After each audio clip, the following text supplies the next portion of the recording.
നാല് ചുവരുകൾക്കുള്ളിൽ ഇരിക്കുമ്പോഴും നമ്മൾ മറ്റുള്ളവരുടെ നിരീക്ഷണത്തിലാണ്. നമ്മളുടെ സ്വകാര്യതകൾ നിരന്തരമായി മറ്റുള്ളവരിലേക്ക് എത്തിക്കൊണ്ടേയിരിക്കുന്നു. സമൂഹത്തിൽ ഒറ്റപ്പെടുത്തി നമ്മളെ വേട്ടയാടുന്ന കഴുകന്മാരാണ് ചുറ്റിലും. പ്രതിരോധിക്കാൻ കഴിവില്ലാത്തവർ ജീവൻ നഷ്ടപ്പെടുത്തുന്നു. പ്രതിരോധിക്കുന്നവർ രാജ്യത്തിനു വേണ്ടി പോരാടുന്നു. Patriot. Hey guys, welcome to real gaffer talks. Blast. ഇതൊരു കംപ്ലീറ്റ്ലി ഒരു വലിയ സ്റ്റാർ കാസ്റ്റ് ഉണ്ടെങ്കിലും പക്ക മമ്മൂട്ടി ചിത്രം എന്ന് വേണമെങ്കിൽ പറയാം. മമ്മൂട്ടിയെ കേന്ദ്രീകരിച്ചാണ് കഥ മുന്നോട്ട് പോകുന്നത്. മമ്മൂട്ടി, ഫഹദ്, കുഞ്ചാക്കോവൻ, മോഹൻലാൽ മമ്മൂട്ടി ചിത്രം നമുക്ക് ഒരുമിച്ച് ഉള്ളൊരു സ്ക്രീൻ പ്രസൻസ് കാണാൻ വേണ്ടി ആഗ്രഹിക്കുന്ന ഒത്തിരി യങ്സ്റ്റർ ആയിട്ടുള്ള ആൾക്കാരാണ്. ഈ പുതിയ ജെൻസി കിഡ്സുകളൊക്കെ ശരിക്കും പറഞ്ഞാൽ അങ്ങനത്തെ ഒരു സിനിമകളൊക്കെ തിയേറ്ററിൽ ആദ്യമായിട്ടായിരിക്കും കാണുന്നത്. ജെൻസിയും ജെൻ ആൽഫയൊക്കെ കാണുന്നത് ആദ്യമായിട്ടായിരിക്കും. പക്ഷേ ഇത് ശരിക്കും തികച്ചും മമ്മൂട്ടി ചിത്രം തന്നെയാണ്. പ്രധാന കൺസെപ്റ്റ് എന്നാൽ നമ്മളെ പ്രൈവസി ഒരിക്കലും സെക്യൂർ അല്ല. അതായത് പല കോർപ്പറേറ്റ്സുകളും നമ്മുടെ പ്രൈവസികൾ യൂട്ടിലൈസ് ചെയ്ത് അവരതിനെ മണിയാക്കി മാറ്റുന്ന തരത്തിൽ പല കോർപ്പറേറ്റ്സുകളും വളരുന്നുണ്ട്. നമ്മളെ പേഴ്സണൽ ഡേറ്റാസ്, പ്രൈവസി അടക്കമുള്ള എല്ലാ ഡേറ്റാസും നമുക്ക് ഒട്ടും സെക്യൂർ അല്ല എന്നതാണ് സത്യം. അതിനെ ആസ്പദമാക്കിയിട്ടാണ് ഈ സിനിമ മുന്നോട്ട് പോകുന്നത്. നമ്മുടെ ഇതിനകത്ത് ഫഹദ് ഒരു ഡിഫറെൻറ്റ് കഥാപാത്രമായിട്ടാണ് വരുന്നത്. ഫഹദിൻ്റെ അച്ഛനായിട്ട് വരുന്നത് രാജീവ് മേനോനാണ്. ഒരു മിനിസ്റ്ററായിട്ടാണ് ഇതിനകത്ത് പോർട്രേറ്റ് ചെയ്തിരിക്കുന്നത്. ഒപ്പം നമ്മുടെ മൈക്കിൾ എന്ന കഥാപാത്രമായിട്ട് നമ്മുടെ കുഞ്ചാക്കോവൻ ഒപ്പം എത്തുന്നുണ്ട്. നമ്മുടെ മമ്മൂട്ടി അവതരിപ്പിക്കുന്ന ഡാനിയൽ എന്ന് പറയുന്ന ഒരു ഓഫീസറായിട്ടാണ് ഇതിനകത്ത് വരുന്നത്. ഒപ്പം നമ്മുടെ റഹീം നായിക് എന്ന് പറഞ്ഞ് നമ്മുടെ മോഹൻലാലിൻ്റെ ഒരു കഥാപാത്രം വരുന്നു. അങ്ങനെ കഥ പറഞ്ഞു പോകുന്ന ഒരു സിനിമയാണ്. അപ്പോൾ ഇത് 3 മണിക്കൂർ പടം ഇങ്ങനെ കണ്ടിന്യൂസ് ചെയ്ത് ഇങ്ങനെ പോകുമ്പോൾ നമുക്ക് കുറേ അടുത്ത് ഇങ്ങനെ ലാഗ് അടിക്കും. അപ്പോൾ ഇതിനകത്തുള്ള കുറേ സിറ്റുവേഷൻസ് ആഡ് ഓൺ ചെയ്തിരുന്നെങ്കിൽ അത് ഒരു കേസസ് മാത്രമാണ്. അതായത് നമ്മളെ ഇന്ത്യയിൽ നടക്കുന്ന ഒരു പ്രൈവസി ലീക്കാവുന്ന 1-2 കേസസ് മാത്രമാണ്. അത് സിമിലർ ആയിട്ടുള്ള കേസസ് മാത്രമാണ് കാണിക്കുന്നത്. അത് വ്യത്യസ്തതരം കേസസ് ഇതിനകത്ത് ഇൻക്ലൂഡ് ചെയ്തിരുന്നെങ്കിൽ, സിറ്റുവേഷൻസ് ഇൻക്ലൂഡ് ചെയ്തിരുന്നെങ്കിൽ 3.5 മണിക്കൂർ ഫില്ലപ്പ് ചെയ്യാനുള്ള സാധ്യതകൾ ഇതിനകത്ത് ഉണ്ടായേനെ. നമ്മളൊരു ഇൻഫ്ലുവൻസറായി നമ്മളെ മമ്മൂട്ടി മാറുന്നുണ്ട്. അപ്പോൾ അതിൻ്റെ ഫുൾ സെറ്റപ്പൊക്കെ ഭയങ്കര രസമാണ്. ഭയങ്കര മോണിറ്ററും മറ്റേ അതിൻ്റെ ഫുൾ ലൈറ്റിംഗ് സെറ്റപ്പ് എല്ലാം ഒരു കിണ്ണം കാച്ച സാധനങ്ങളാണ്. പക്ഷേ പെട്ടെന്ന് മമ്മൂട്ടി വിമതൻ എന്ന ഒരു ഇൻഫ്ലുവൻസറായി മാറുന്നു. രാജ്യത്തിനെ പല ചോദ്യങ്ങളും ചോദിക്കുന്നു മറ്റൊരു രാജ്യത്തിരുന്നുകൊണ്ട്. അങ്ങനെ ഒരു കോർപ്പറേറ്റ്സിനെതിരെ ഒരു വിമതൻ ആയി മാറുകയാണ്. അപ്പോൾ കോർപ്പറേറ്റ്സ് സ്വാഭാവികമായിട്ടും വിമതൻ എന്നൊരു കഥാപാത്രത്തെ എങ്ങനെയെങ്കിലും നശിപ്പിച്ചില്ലെങ്കിൽ കോർപ്പറേറ്റ്സിന് നിലനിൽക്കാൻ കഴിയില്ല എന്ന് മനസ്സിലായിരുന്നു. ആസ് എ സോൾജിയർ ആയിട്ട് ഉള്ള ഒരു മമ്മൂട്ടിയെ തകർക്കാൻ വേണ്ടി ശ്രമിക്കുന്ന ഒരു കോർപ്പറേറ്റ്സ് കമ്പനി, അതിൽ നിന്നും തുടർച്ചയായിട്ട് കഥ മുന്നോട്ട് പോകുന്നു. ഓക്കെ, എനിവേ അതിലൂടെയാണ് നമ്മളെ ക്യാമിയോ റോളായിട്ട് മോഹൻലാൽ വരുന്നത്. എന്തൊക്കെയാണെങ്കിലും എനിക്ക് ഇതിനകത്ത് കുറച്ച് ഇഷ്ടപ്പെട്ട സംഭവം എന്ന് പറഞ്ഞാൽ ഈ ട്രാൻസ്മിറ്ററൊക്കെ ഉപയോഗിച്ച് ഇവർ തമ്മിലുള്ള കോൺവെർസേഷൻസ്. അതൊരു പഴയൊരു സിസ്റ്റമാറ്റിക് മെത്തേഡ്. അത് നമ്മുടെ ഇന്നത്തെ പുതിയ കമ്മ്യൂണിക്കേഷൻ മെത്തേഡിൽ നിന്ന് മാറി അന്നത്തെ പഴയ ഓൾഡ് സിസ്റ്റം ഒക്കെ ഉപയോഗിക്കുന്നത് ഭയങ്കര രസമുണ്ട് കാണാൻ. എയർക്രാഫ്റ്റ് അൺകൺട്രോൾഡ് ആയിട്ട് ഫ്ലൈ ചെയ്തുകൊണ്ടിരിക്കുമ്പോൾ ഫഹദിനെ രക്ഷിക്കുന്ന ഒരു സീനുണ്ട്. അത് ഡാനിയൽ ഒരിക്കലും ഒരു എയർക്രാഫ്റ്റ് ഓടിക്കുന്ന ഒരാളോ ഫ്ലൈ ചെയ്യുന്ന ഒരാളോ ഒന്നുമല്ല. പക്ഷെ അദ്ദേഹത്തിന് അതിൻ്റെ ഒരു സയൻസ് എന്താണെന്ന് അറിയാം. അദ്ദേഹം വേണമെങ്കിൽ ഹെൽപ്പ് ചെയ്യാൻ പറയാം. ഡു യു ട്രസ്റ്റ് മീ എന്ന് ഒരു 3 times ഒരാൾ ഏറ്റവും വലിയ ട്രബിളിലിരിക്കുമ്പോൾ do you trust me, tell me, do you trust me എന്ന് പറഞ്ഞാൽ tell me again, do you trust me. Trust ചെയ്യുമെന്ന് പറഞ്ഞാൽ മാത്രമേ ഇവിടുന്ന് അടുത്ത കമാൻഡ് കൊടുക്കത്തുള്ളൂ. ഇത്തരം ക്ലീഷേ ആയിട്ടുള്ള സ്ക്രിപ്റ്റിലെ ഡയലോഗ്സുകളൊക്കെ ഒന്ന് ഒഴിവാക്കണം എന്നെനിക്ക് നിർബന്ധമായിട്ട് എനിക്ക് പറയാനുണ്ട്.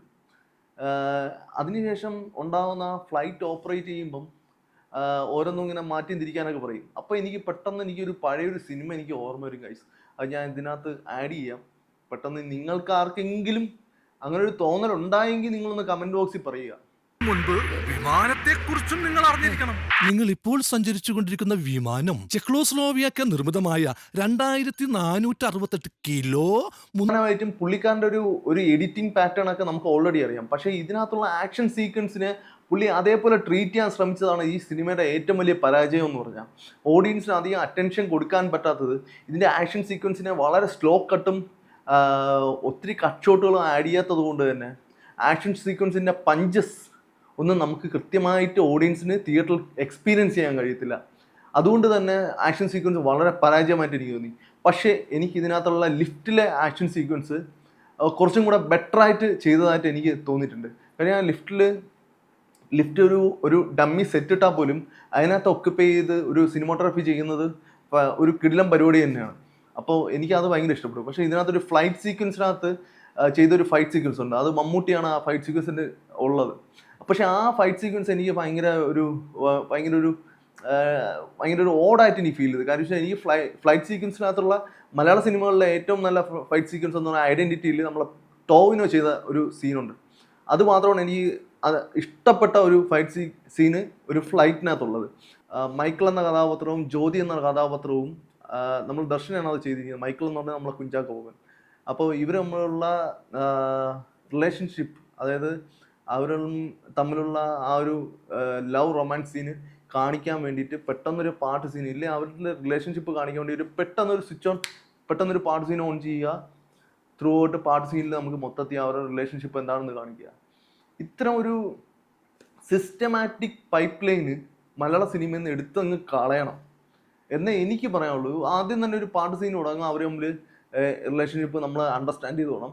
പിന്നെ അവർ തമ്മിലുള്ള റിലേഷൻഷിപ്പ് എന്താണ് നമ്മൾ അങ്ങ് അണ്ടർസ്റ്റാൻഡ് ചെയ്ത് പോകണം. ഇത്ര ഒരു സിസ്റ്റമാറ്റിക് വേ നമ്മളെ മലയാള സിനിമയിൽ നിന്ന് തുടച്ചിക്കേണ്ട സമയവും കഴിഞ്ഞു. ഇത്രയൊക്കെ മുൻവിധിയോടെ ചെയ്യുന്ന മഹേഷ് നാരായണൻ ഇത്തരം സീനുകളെ ഒന്ന് ഒഴിവാക്കണം. ചിലപ്പോൾ ഇത്തരം സീനുകൾ മാർക്കറ്റിങ്ങിൻ്റെ ഭാഗമായിട്ടും പാട്ടുകൾ സെല്ല് ചെയ്യാനുള്ള സാധ്യതകൾ മുൻനിർത്തി കണ്ടുകൊണ്ട് പ്രൊഡ്യൂസർക്ക് ലാഭം ഉണ്ടാക്കി കൊടുക്കാനായിരിക്കും ചെയ്യുന്നത്. ഗൈസ്, ഇതിനകത്തുള്ള മേജർ സ്റ്റണ്ടിൽ എനിക്ക് ഏറ്റവും ഇഷ്ടപ്പെട്ടത് നമ്മളെ ലാസ്റ്റിൽ ആ ലിഫ്റ്റിനകത്തുള്ള സ്റ്റണ്ട് സീനാണ്. അതിൻ്റെ ഒരു ക്യാമറ വർക്കൗട്ടും കാര്യങ്ങളൊക്കെ നന്നായിരുന്നു. പക്ഷേ ഇതിനകത്ത് ലാസ്റ്റ് പുള്ളിക്കാരൻ വന്ന് വീണ് കിടക്കുമ്പോൾ ഞാൻ അതിൻ്റെ ഇത് പറയുന്നില്ല, പക്ഷെ അതിനകത്തുള്ള ആ ലിഫ്റ്റ് ക്ലോസും ഓപ്പണും ഇങ്ങനെ ആയിക്കൊണ്ടിരിക്കുന്നത് ഏറ്റവും വൃത്തികെട്ട ക്യാമറ ആംഗിളും വൃത്തികെട്ട ഒരു ഷോട്ടും തന്നെയായിരുന്നു എന്ന് ഞാൻ ഉറപ്പായിട്ട് പറയാം. അങ്ങനെ ഒരു ഷോട്ട് സിനിമാറ്റോഗ്രാഫർ ഉപയോഗിക്കേണ്ട കാര്യമില്ല, അതിനെ വേറെ രീതിയിൽ വേണമെങ്കിൽ ഉപയോഗിക്കാം എന്നെനിക്ക് ഒരു സജഷൻ ഉണ്ട്. അതാണ് അവർ റീവർക്ക് ചെയ്യുന്നില്ല, റീതിങ്ക് ചെയ്യുന്നില്ല. നമ്മളെ കാർ ചേസിങ് സീനാണെങ്കിൽ ഭയങ്കര അമച്ചറായിരുന്നു അതിൻ്റെ ചേസിങ് സീനും കാര്യങ്ങളും. എക്സ്പെഷ്യലി ആ ചേസിങ് സീനിനകത്തുള്ള ആദ്യത്തെ ഫസ്റ്റ് മോഹൻലാലും മമ്മൂട്ടി, അതായത് ഡാനിയലും റഹീം നായിക്കുമായിട്ടുള്ള കോൺവെർസേഷൻ, അതായത് രണ്ട് സോൾജറും തമ്മിലുള്ള കോൺവെർസേഷനിൽ ഒരു പെർട്ടിക്കുലർ ടൈമിൽ മമ്മൂട്ടി പറയുന്നുണ്ട്, എടാ ഞാൻ മരിച്ചു കഴിഞ്ഞാൽ നീ എന്നെ സെമിത്തേരിൽ നടക്കാൻ നിൽക്കണ്ടാവോ, അല്ല ആറ്റിലോ കുളത്തിലോ ആറിലോ എല്ലാം കൊണ്ടിട്ടേക്കണം എന്ന് പറയുന്നു. അപ്പം മോഹൻലാൽ തിരിച്ചു പറഞ്ഞാൽ എന്താണ് ഞാൻ ഇരിക്കില്ല, നീ അങ്ങനെ ചാവും വിടും എന്ന് പറഞ്ഞ് അങ്ങോട്ടും ഇങ്ങോട്ടും ഉള്ള കോൺവെർസേഷൻ ഉണ്ട്. അതൊക്കെ ഭയങ്കര രണ്ട് സോൾജർ തമ്മിലുള്ള, ഇല്ലെങ്കിൽ ഒരു ഡിഫൻസിൽ വർക്ക് ചെയ്യുന്ന ഡിഫൻസിലെ രണ്ട് പേരും തമ്മിലുള്ള ഒരു കോൺവെർസേഷൻ ഒരുമാതിരി ഒരു വൾഗറായി കളഞ്ഞു. അത് മഹേഷ് നാരായണൻ്റെ ഏറ്റവും വലിയ പരാജയം തന്നെയാണ്. എനിക്കിതിനകത്ത് തോന്നിയിട്ടുള്ളത് പല ADസും അല്ലെങ്കിൽ പല സ്ക്രിപ്റ്റ് റൈറ്റേഴ്സും ഇതിനകത്ത് ഇൻവോൾവ് ആയിട്ടുണ്ടോ എന്ന് തന്നെ എനിക്ക് സംശയം തോന്നുന്നുണ്ട്. പല സീനുകളും ഡിഫറെൻറ്റ് പാറ്റേണിലാണ് പോകുന്നത്. ചില സീനുകളൊക്കെ ഓക്കെയാണ്, ചില സീനുകളുടെ ഡയലോഗ്സ് ഒക്കെ വളരെ വീക്കാണ്. വളരെ വീക്കെന്ന് പറഞ്ഞാൽ വളരെ വീക്കായിട്ട് എനിക്ക് തോന്നിയിട്ടുണ്ട്. പരാജയം എന്ന് വേണമെങ്കിൽ പറയാം. ഇതിൻ്റെ ത്രെഡ് ഒഴിച്ചാൽ, ഇതിൻ്റെ കൺസെപ്റ്റിൻ്റെ ഒരു ത്രെഡ് ഒഴിച്ചാൽ നമുക്കിതിനകത്ത് പ്രത്യേകിച്ച് എടുത്തു പറയത്തക്ക ഒരു കാര്യങ്ങളില്ല. As a one time watchable എന്നല്ലാതെ ഒന്നും പറയുന്നത്. രാജീവ് മേനോൻ എന്ന് പറയുന്ന പുള്ളി ഒരു മിനിസ്റ്ററായിട്ട് ഇന്നത്തെ അഭിനയിക്കുന്നുണ്ട്. പുള്ളിയുടെ അഭിനയം ഭയങ്കര ആർട്ടിഫിഷ്യലാണ്. പുള്ളിക്ക് പകരം വേറെ ആരെയും വേണമെങ്കിൽ കാസ്റ്റ് ചെയ്യായിരുന്നു. പുള്ളിയുടെ അഭിനയം വളരെ ആർട്ടിഫിഷ്യൽ. അത് പുള്ളിയൊരു മേജർ റോളാണ് ഇതിനകത്ത് ചെയ്യുന്നത്. അതുകൊണ്ട് തന്നെ എനിക്ക് ഒട്ടും ഇഷ്ടപ്പെട്ടില്ല. ഇതിനകത്ത് ഫഹദ് എന്ന് പറയുന്ന ക്യാരക്ടർ പല സിനിമകളിലും നമ്മൾ കണ്ടിട്ടുള്ള അതേ ഷെയ്ഡ്സ് ആയതുകൊണ്ട് പ്രത്യേകിച്ച് എനിക്ക് കിടിലം അഭിനയം എന്നൊന്നും പറയത്തക്കൊന്നുമില്ല ഫഹദിൻ്റെ. പക്ഷേ കൊടുത്ത കഥാപാത്രത്തെ കൃത്യമായിട്ട് പുള്ളിക്കാരൻ ചെയ്തിട്ടുണ്ട്. കുഞ്ചാക്കോ ബോബനാണെങ്കിലും ഇനി കഥാപാത്രത്തിൻ്റെ കൺസിസ്റ്റൻസിയാണ് എനിക്ക് ഭയങ്കരമായിട്ട് അപാധ തോന്നുന്നത്.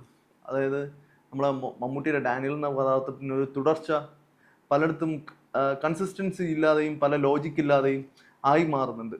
അപ്പം അതേപോലെ കുഞ്ചാക്കോവൻ്റെ ആണെങ്കിലും ഒരു കൺസിസ്റ്റൻസി ഇല്ല എല്ലാവർക്കും, എല്ലാ കഥാപാത്രങ്ങൾക്കും. അത് സ്ക്രിപ്റ്റിലെ ഭയങ്കര ഒരു വീഴ്ചയാണ്. എനിക്കിതൊരു ബിലോ ആവറേജ് മൂവി എന്നല്ലാതെ പറയാനില്ല.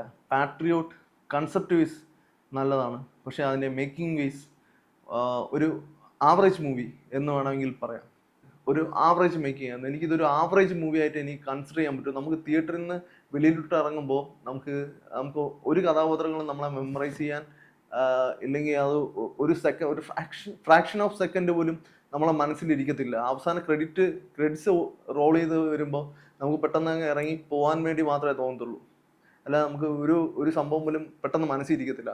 പക്ഷെ മമ്മൂട്ടി മോഹൻലാലും തമ്മിലുള്ള ഒരു ഒരു ക്യാമിയോ റോൾ അല്ലാതെ ഒരു ഫുൾ ലെങ്ത് ഒരു മൂവി ഇനി ഒരെണ്ണം കൂടെ വരണം എന്ന് ഞാൻ ആഗ്രഹിക്കുന്നുണ്ട്. ആസ് എ ഫാൻ ബോയ് എന്ന രീതിയിൽ മലയാള സിനിമയിൽ ശരിക്കും പറഞ്ഞാൽ എനിക്ക് ഒരു പോയിന്റ് ശരിക്കും പറഞ്ഞാൽ ഇനി പറയാൻ ആഗ്രഹമുണ്ട്.